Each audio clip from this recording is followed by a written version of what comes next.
घनश्याम कहाँ है? यूं तो रोज सरयू स्नान के बाद घर लौट आते थे, किंतु अब तो पूरा दिन मंदिरों में ही बिताने लगे हैं। ऐसा कब तक चलेगा? पिताजी उसे मेरे भरोसे छोड़ गए हैं। लोग कहेंगे मुझे भाई की चिंता ही नहीं है। अभी खोज लाता हूँ उसे। भोजन तो करके जाइए। नहीं नहीं, अब तो लौटकर उसके साथ ही भोजन करूंगा। अरे रुकिए। घनश्याम, पिताजी के जाने का दुख मुझे भी है, मगर इसका यह मतलब तो नहीं कि जीवन भर उसका मातम मनाते रहें। छोड़ो ये उदासी और घर चलो। बड़े भैया, संसार से मेरे सारे बंधन टूट चुके हैं। कहीं किसी से भी मेरा लगाव नहीं रहा।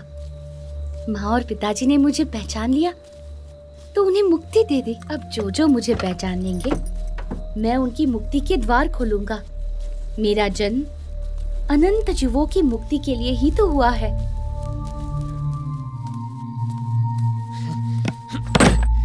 मेरे पास तेरी ज्ञान की बातें सुनने का समय नहीं है, समझा?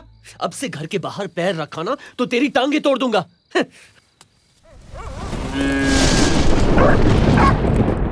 घनश्याम पर आप इतनी सख्ती मत कीजिए, वो अपने आप ही ठीक हो जाएगा। नहीं सुहासिनी, पिताजी के जाने के बाद वो किसी की नहीं सुनता। कुछ भी बोलो तो ज्ञान की बातें करने लगता है।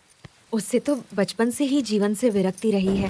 विरक्ति वगैरह कुछ नहीं है सुहासिनी। अभी उसका ब्याह करा दो ना तो सारी विरक्ति, वैराग्य, ये ज्ञान ध्यान रुई की भांति हवा में उड़ जाएगा। तो करवा दे क्यों नहीं?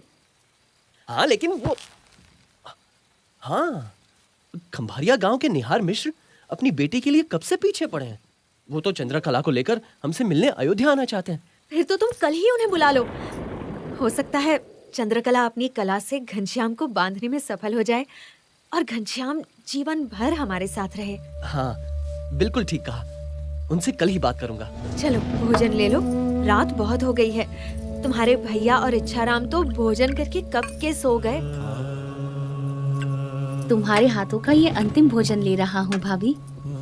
अच्छा देवर जी, तो आपने मेरी और अपने भैया की बातें सुन ली। अभी तो केवल मंगनी आई है, ब्याह लगन तो अभी बाकी है। फिर मेरे हाथों की रसोई को तिलांजलि देना।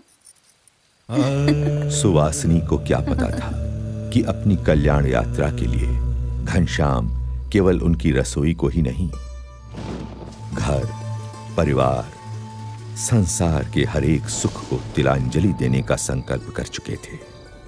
उन्हें अपनी भूख से अधिक अनंत जीवों की मुक्ति की भूख की चिंता थी।